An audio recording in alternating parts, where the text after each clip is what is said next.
For those who are unaware, I am hosting a class with FPS Lounge Tuesday, June 30th at 5 p.m. EST. The class is completely free and will be about the mental side of the game, as well as how to properly limit test. If you're interested, you can join using the link in the description. Ava, take a look at all the lovely people we're about to murder. So time for some Poppers Calico. Another person who's a little bit newer to the scene. I shouldn't say too new because he has played in the past on some top teams.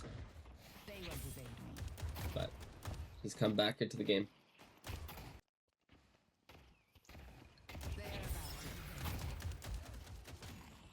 The thing is, with this lane that the Calico Darmen have, they can't really look for a roam at all.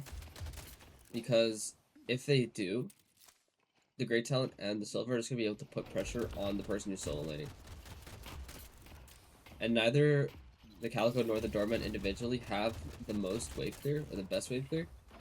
So, leaving them alone is going to be a little bit rough. I like how Poppers is stealing boxes away from the enemy though.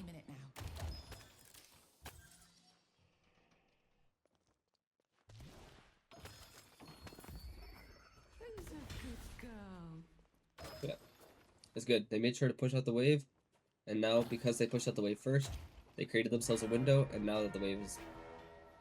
in return, the enemies pushed out the wave, they're able to come back for it. They created a little bit of an advantage.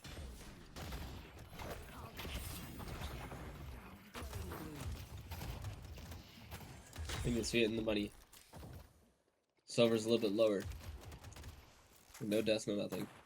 Ido did get the assist off of a kill, which is why he's a little bit higher up.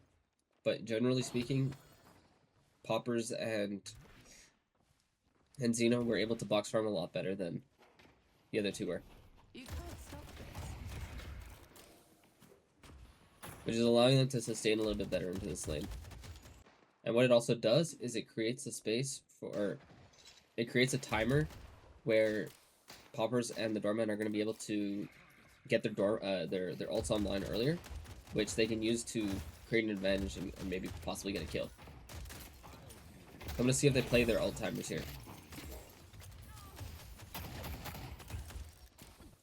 So Zeno's going to get his ults in the next wave.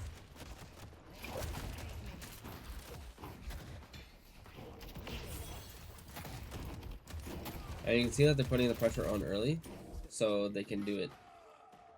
So they can quickly clear it. They're also doing it for the bridge buffs.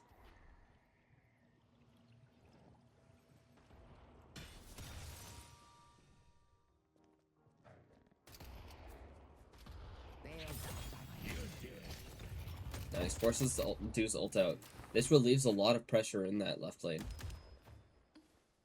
So now they don't have to worry about the threat as much. So now when the Geist and Warden's ults get online, they can play the lane a little bit more freely and look for a kill in the 2v2.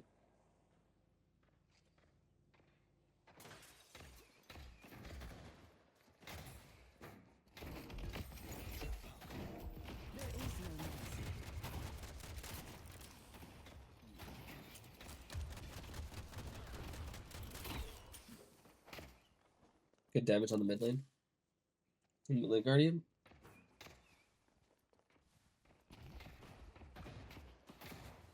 Now, do they look to kill right as soon as they kill some minions?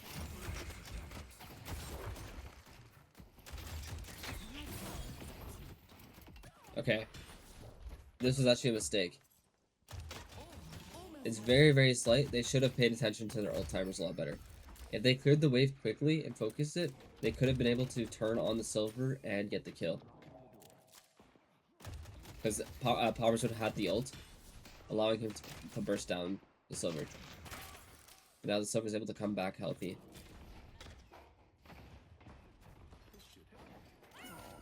But now that Poppers has the extra burst of his ult, I wouldn't be surprised if he looks for a roam of some sort.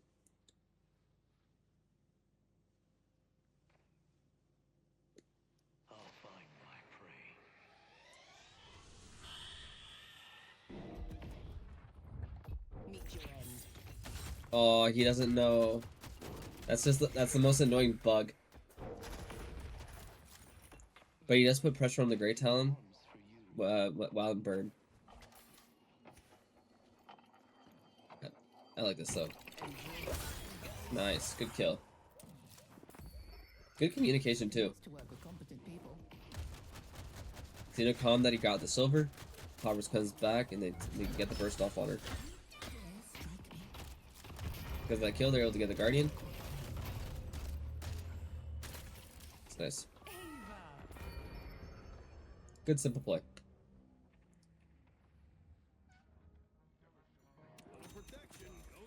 I like that too. Like, this is small, but he buys Trophy Collector here, planning to be fighting immediately. And this is calmed perfectly. You can see that the Warden and Geist are both going in on the Shiv. They're going to try and fight this under a little bit of dive. So he's going to get the value from Trophy Collector right away. Plus the range on Calico is quite useful. There's one. And the other reason why the Trophy Collector is not a bad item here is because, one, Calico uses the move speed very well. The range is nice, but the passive money just allows it so the Calico doesn't have to look for farming as much on the map. So it's leaving more resources up for allies. I don't always condone Trophy Collector, but if it's used properly, it can be a very good item. The reason why I wouldn't condone it is usually for lower level people who are like, oh, I need to get value from this item. And to do so, I'm just going to permafight. Which usually isn't the best. But in pro play, they're likely to take less random engagements. So the Trophy Collector buy is not as bad.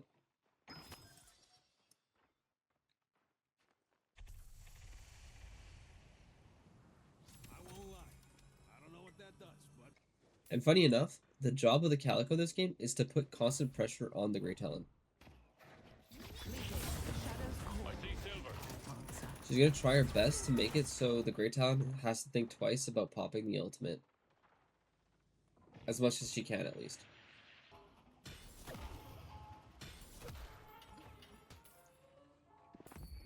The Hidden King.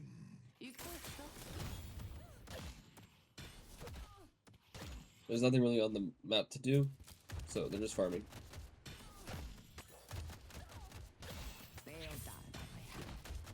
What I would love from Poppers here is actually to look to see if Trophy Room is up. Not right now, just because of scouting and knowing that people are going to be around in the blue lane. But once he has a lane push, like right after this wave, it might be decent to just take a look in Trophy Room to see if there's boxes up that he can take. I see the hunter. Let's take out Shiv.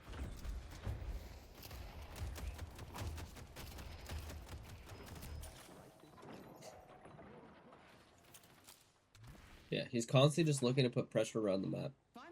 He doesn't necessarily have to engage the pressure, but he's just looking to apply it in places that he can. For those who don't know what Trophy Room is, it is just the boxes down below. So it might have already been calm that someone did it, which is why there's none right now. Headed to York. I'll grab her. But yeah. It is essentially the value equivalent of both Sinners in Worth of Souls, and then one Sinners in Worth of Bridge buffs, or in statue buffs.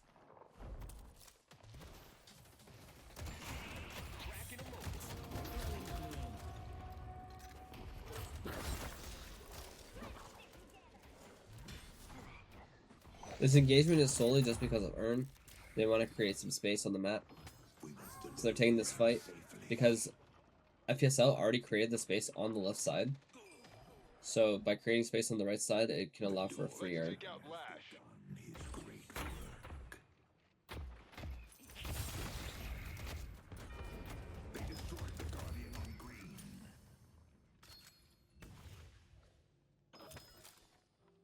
But FPSL has built a good lead.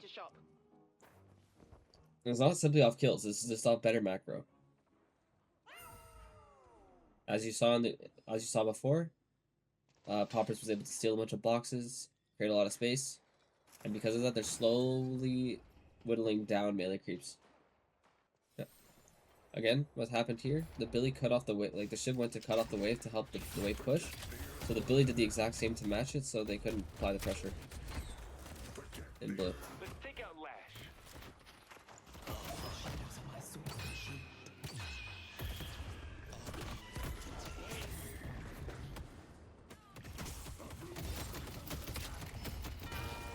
Bit of an unfortunate situation for Poppers, but it is what it is.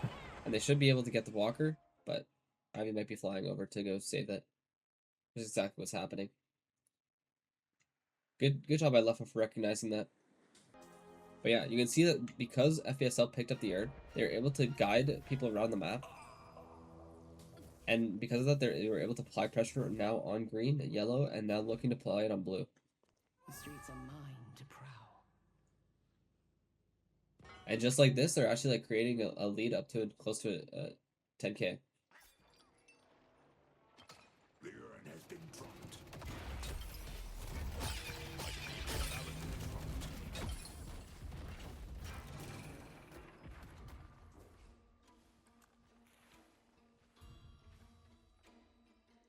And for those who don't know, this isn't happening right now, specifically due to the AP points that Poppers has, but the tier 2 of Gloom Bombs affect objectives as well. So things like walkers, mid-boss, guardians, it'll increase the damage of melees towards those.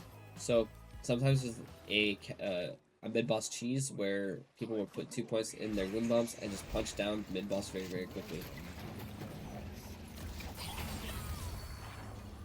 I could do this all day. Let's take out Great Town.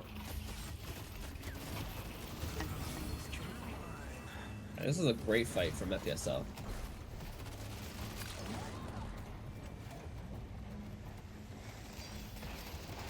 They were able to bother the urn, get a few picks early on, and they were able to stagger their ultimates enough to the point where they're just able to get these kills.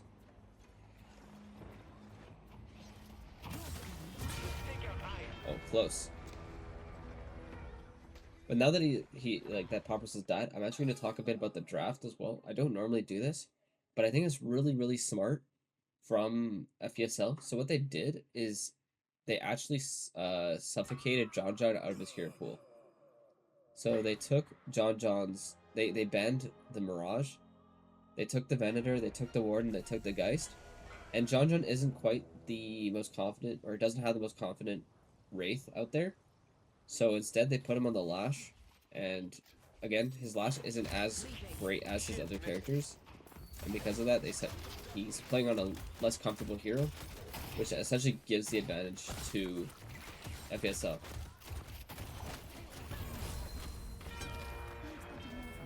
But good job getting at least a trade there. But any trade is worth it for Poppers right now, just because of Trophy Collector. He actually gets more value from it than other people would.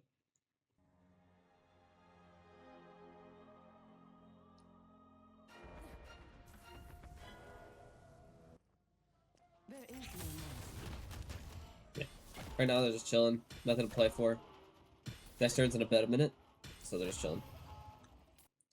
So right now all he's doing is he's kind of scouting the area, seeing where people are at.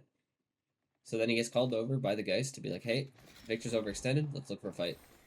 And he just pressures the Victor away, which can give the space to the Geist to farm. Good little hyperline though.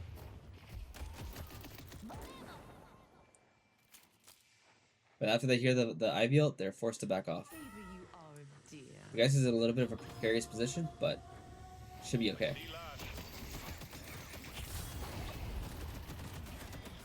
Adieu. Good old timing to make sure not to get stunned.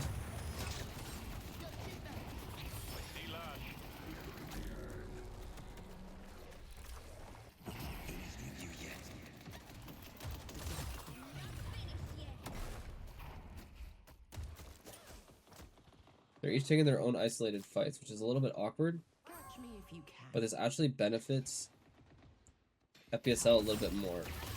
Even though they die, if you pay attention to the map, they're actually split pushing and buying time for the walker. So as long as not as many of them die, it's okay. Appreciate the help.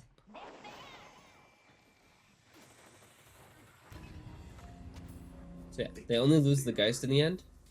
They might end up losing the Billy as well. But it's a good trade, and they're trading Blue Walker, so they actually bought so much time just by that. So it's something small, but they created the space for his team. I see Talon. So they do lose the urn, but in the end they get 2 walkers for it. Oh, that's an unfortunate stomp. Ido dies for that. Ido can't be making a mistake like that. My resolve is unmatched. They do eventually get the walker trade back, but it's at the cost of 3 lives as well. So in the end, that trade is actually better for FPSL. They traded 2 lives for 3 lives, and then a walker and an urn for 2 walkers.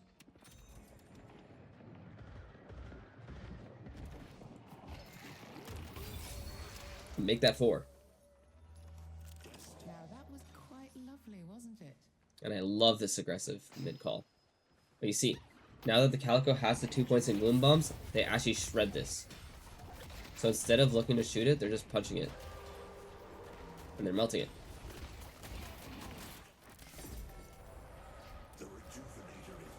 And it makes it a lot harder for the other team to react in time. And just like that, FPSL gets all 3, and now they have full control of the game.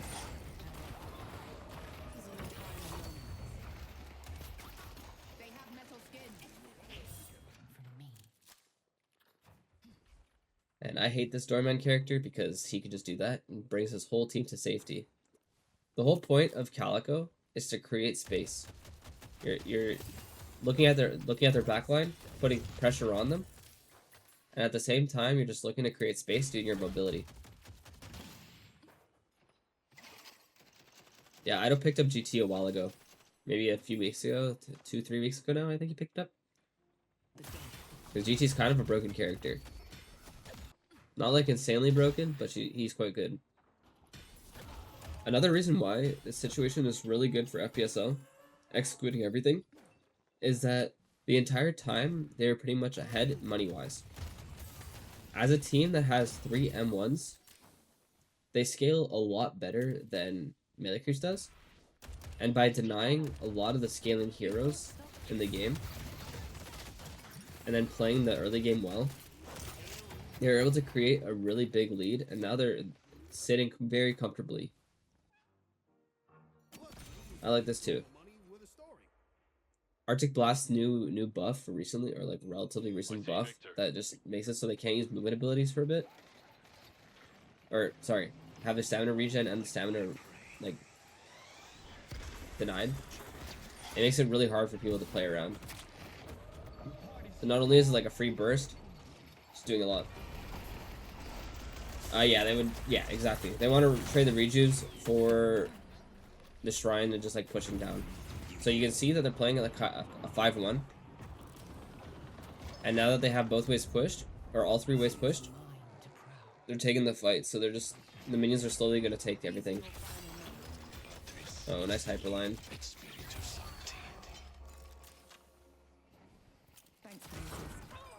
Because even though they're like not playing the fight as great, as long as they kill a lot of them, or at least most, yeah, at least most of them, they will be able to just push down and get a drop. I will lead by example. Let's go to York. Let's go to York. But the other thing is the kill money. Just simply that. The kill money will also just benefit them greatly. They're playing this a lot safer now because they only have the 1 rejuve left. So they're just going to look to deny souls and jungle. They don't need to, like, because they scale so well, they don't need to do anything too fancy. They just play the game slow. They will eventually win the game. For this. I see Shiv.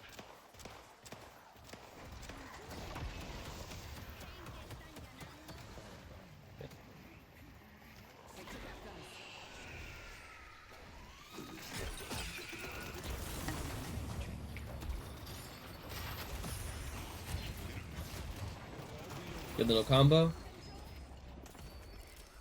And they're playing this aggressively because they don't want to let them have the urn for the buffs.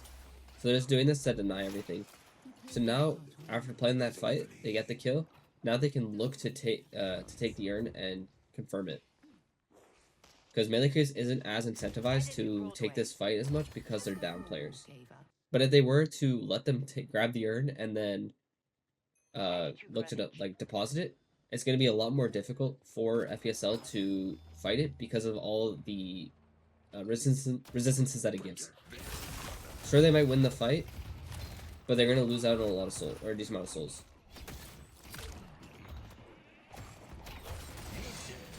And you can see that melee creatures is kind of fighting for it. Because they need to. They're getting desperate. Because melee creatures wants to end the game fast, but they can't if they're behind. So they have to be playing a little bit more desperately in order to get to that point. But at this point, the game is, I want to say, over just because of the lead and how well they scale. But FPSL is playing it very safe, which is good. They're not taking any risks. They're playing as a team. You are a dear. They're letting themselves scale, make it so it's like they're increasing their percentage of chance of winning the game. Yeah, as you can see, FPSL is actually taking the fight outside of the urn range. So this way they're not getting the resistance. Melee creatures isn't getting the resistances, and now they can take the fight. And the reason why they're taking the fight now is because mid-boss is spawning soon.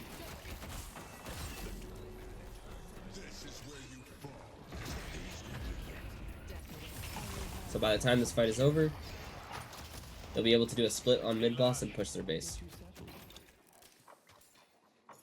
Let's take out Ivy. Nice work. My work isn't finished yet. Warden fights as a man possessed. And you can already see that FPSL is pushing it. John's playing greedy because he knows he can't turn the fight around, so he just looks for the walker. But they just kind of ignore it. They just send Xeno back to deal with him. And with the Calico shred, they're just able to easily melt this with 3 people.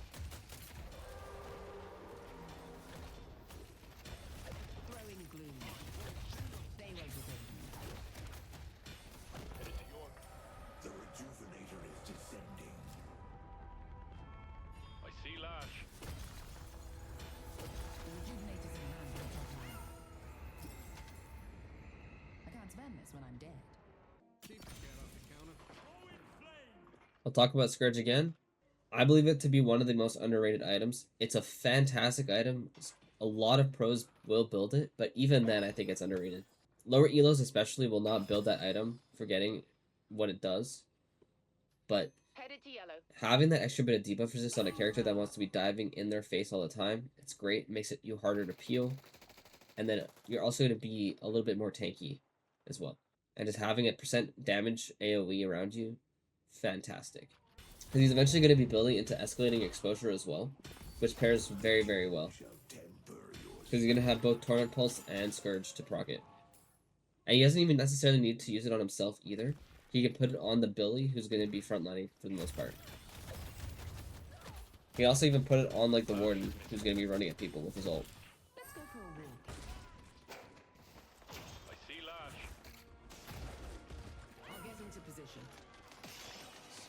Yeah, because they're so far ahead, they can just take it easy and just push into their base for free. Even with the 3 reges.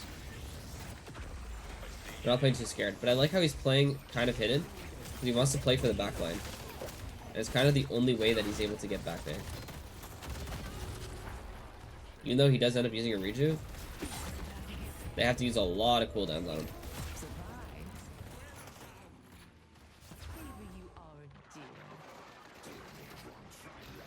And again, you much rather have them looking at your Calico than your carries. And with 3 carries, it's pretty good.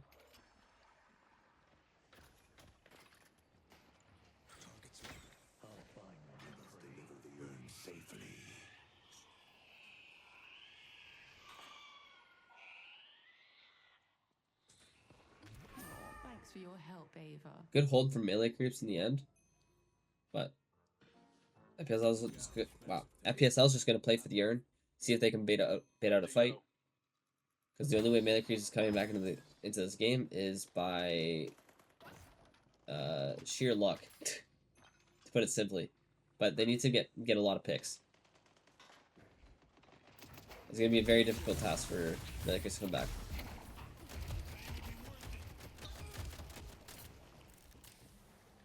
No one will stop me. Headed to roadway. They got the free earn and they're still able to get run down.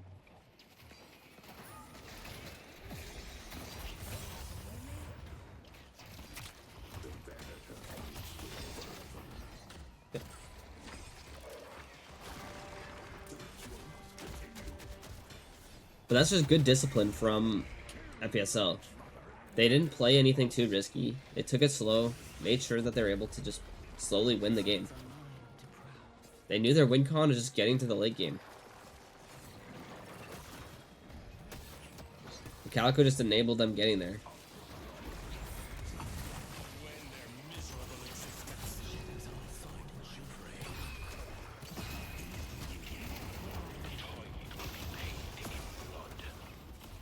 I mean, I'll say this again for the trophy collector, because I didn't say it earlier, but the reason why, another reason why for the trophy collector is the fact that he has 3 carries. He doesn't want to deny the jungle as much, so he's giving them space to actually clear the jungle. So he's finding another way to make money in a game where it's going to be hard to make money.